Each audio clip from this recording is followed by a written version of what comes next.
Iraq is descending into chaos, but not for the reasons you're being fed by the politicians and the mainstream media. In June of 2014, the world watched in shock as an Islamic militant group operating under the name of the Islamic State of Iraq and Syria, or ISIS, took control of Mosul, Baiji, and Tikrit and began pushing south to Baghdad. Fallujah has been under their control since January. Iraqi military and police put up very little resistance in spite of the fact that they greatly outnumbered the militants. Most fled their posts and left their uniforms and weapons behind.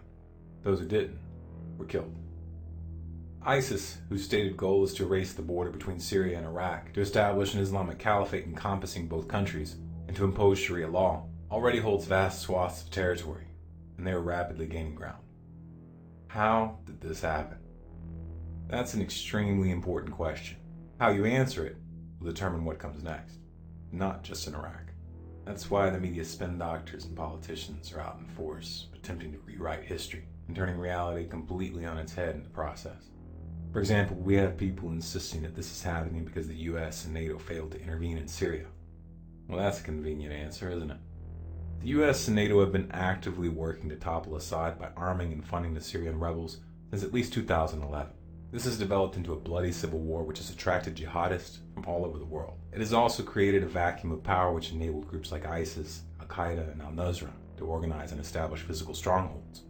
The U.S. claims to only be arming the moderate rebels. However, the leadership of the Free Syrian Army, aka the FSA, has stated that they regularly carry out joint operations with Al-Qaeda and its affiliates. Up until recently, ISIS was a branch of Al-Qaeda. In February of this year, Al-Qaeda's official leadership publicly disavowed ISIS due to their brutal tactics. That's why ISIS is referred to as a splinter group. Furthermore, we know for a fact that the majority of the weapons and funding from the US and its allies are ending up in the hands of jihadists, and US officials have been aware of this since 2012. But don't take my word for it. Go read this article from the New York Times yourself. Do the math, folks. ISIS would have never gotten a foothold in Syria if the US hadn't weakened the Syrian government, and the weapons that they're using right now were most likely paid for with your tax dollars. But wait, this isn't just about Syria, is it? It's also about Iraq. Which brings us to the other deranged narrative that's being promoted right now. That this chaos is unfolding because the US military withdrew prematurely in 2011. You see, Iraq is in ruins and unable to defend itself because the US military left the party too early. It's not because the Bush administration and the mainstream media convinced the public that Saddam had weapons of mass destruction and was planning to use them. No, and it's not because the US invaded Iraq under these false pretenses, disbanding the Iraqi army and police and reducing the country to rubble in an attempt to put down the resulting insurgency. No, it's because 8 years of military occupation wasn't enough. Those who fought there, it's a punch in the gut to see your sacrifice was for nothing. But the occupation of Iraq was never going to end well. And the Bush administration knew that it wouldn't. But don't take my word for it. Let's take a look at this clip, Dick Cheney, from 1994. Do you think that the U.S. or UN forces should have moved into Baghdad? No. Why not? Because if we'd gone to Baghdad, we would have been all alone. There wouldn't have been anybody else with us. It would have been a U.S. occupation of Iraq. None of the Arab forces that were willing to fight with us in Kuwait were willing to invade Iraq.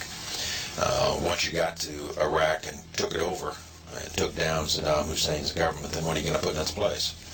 That's a very volatile part of the world, and if you take down the central government in Iraq, you can easily end up seeing pieces of Iraq fly off. Part of it the Syrians would like to have to the west. Part of eastern Iraq the Iranians would like to claim fought over for 8 years. In the north you've got the Kurds, and if the Kurds spin loose and join with the Kurds in Turkey, then you threaten the territorial integrity of Turkey. It's a quagmire if you go that far and try to take over Iraq. That was very astute, Dick. You accurately predicted the mess that you were going to help create in 2003. I would even venture to say that your predictions were more accurate than those who warned against this adventure. I'm impressed. Now you'll notice that the talking heads at the left and the right are both trying to frame this crisis as the fault of the other side. They're both right. Both sides of the aisle have blood on their hands, and this goes way beyond Bush and Obama. The United States has been tinkering in Iraq for a long, long time. In fact, it was the CIA that put Saddam in power in 1963. Don't take my word for it. Go read this article from the New York Times. The US government also backed Saddam in 1980 when he launched a war of aggression against Arent, even though they knew he was using chemical weapons. But again, don't take my word for it. Go read this article by Foreign Policy magazine. Fast forward to 1990. Saddam Hussein was embroiled with Kuwait over oil prices and borders. and he was preparing to take action. Given America's support in the war against Iran, Saddam had no reason to believe that Kuwait would be any different. But just to be sure, he decided to consult with Washington first. On July 25th of 1990, U.S. Ambassador to Iraq, April Glaspie, met with Saddam Hussein. In the meeting, Saddam described his case against Kuwait and told Glaspie that he viewed their activities as an act of military aggression. Glaspie responded by saying, quote, "We have no opinion on Arab-Arab conflicts like your border disagreement with Kuwait." And she reinforced this by saying, "This issue is not associated with America." Naturally, Saddam interpreted this as a green light. And 8 days later, he invaded.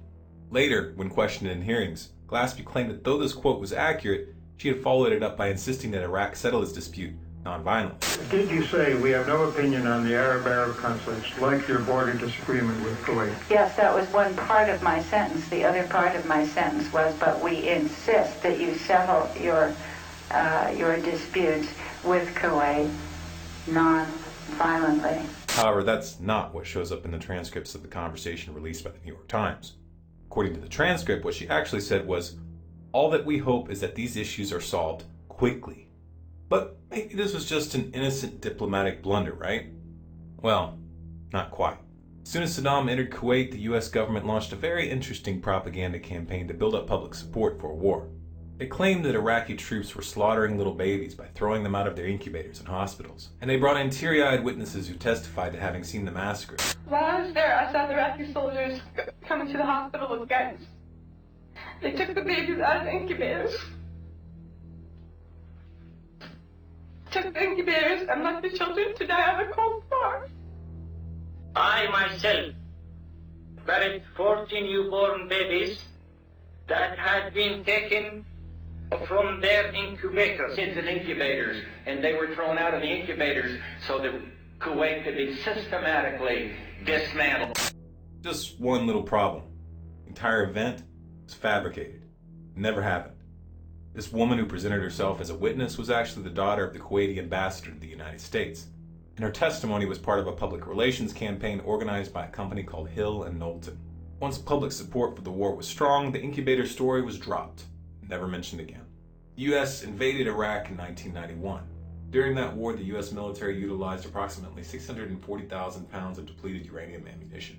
Iraq was decimated, but the U.S. left Saddam in power. The war didn't ever really end, though. The U.S. kept Iraq under a draconian sanctions regime that resulted in the deaths of hundreds of thousands of children. Clinton kept those sanctions in place for the entire duration of his presidency, and they knew what was happening. We have heard that 500,000 children have died. I mean, that's more children than died in Hiroshima. And you know, is the price worth it? I think this is a very hard choice, but we think the price is worth it. You know how they say that those who don't know history are destined to repeat it? That's really not an exaggeration. Fast forward to 2003, and the Kuwait incubator story was swapped out for stories of mobile missile silos and yellow cake uranium. And when it turned out that those weapons of mass destruction didn't exist, they acted like it was no big deal. Then, of course, came Obama, riding in on promises of hope and change. But we saw how Obama toppled Libya in 2011, leaving that nation in utter chaos. We've seen how he's armed and funded the Syrian rebels in an attempt to bring down Assad. Obama is operating from the same playbook. And yes, there is a playbook. About 10 days after 9/11, I went through the Pentagon and I saw Secretary Rumsfeld and Deputy Secretary Wolfowitz. I went downstairs just to say hello to some of the people on the Joint Staff who used to work for me. And one of the generals called me and he said, "Sir, you gotta come in and talk to me a second." I said, "Well, you're too busy." He said, No. He says, "We've made the decision. We're going to war with Iraq." This was on or about the 20th of September. I said, "We're going to war with Iraq. Why?" He said, "I don't know."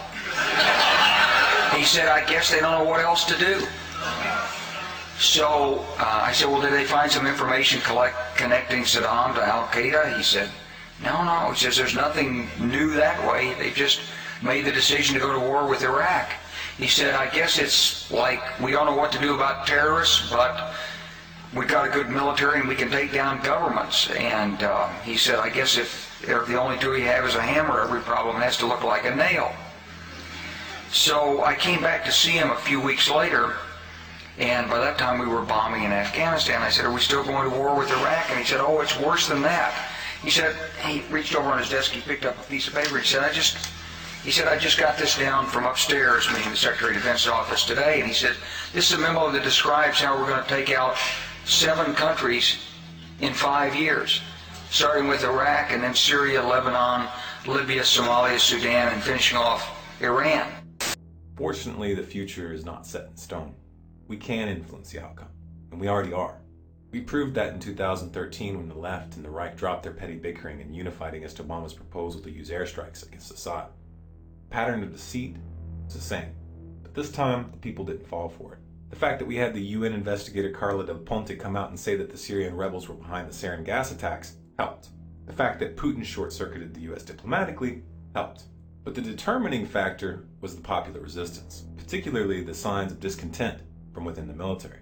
You see, the ruling class is very hesitant to take a nation to war. The people and the military strongly oppose it. That's why the first casualty of war is always the truth. What's going on right now in Iraq is horrific. The ISS is already committing atrocities against civilians on a massive scale. Inexplicably, the Obama administration did not provide Iraq with immediate air support, even after the fall of Mosul.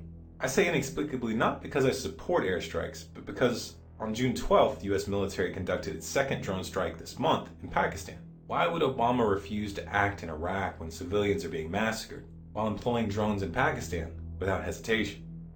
I'll tell you why. Because the outrage over the atrocities that the ISS is committing may be enough to provide the U.S. government with a backdoor into Syria. You see, it turns out that Obama is considering airstrikes, but not just in Iraq. He wants to extend those strikes into Syria as well.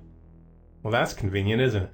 Once the U.S. military is able to freely conduct operations in Syrian territory, getting the regime change that they want will be much, much easier.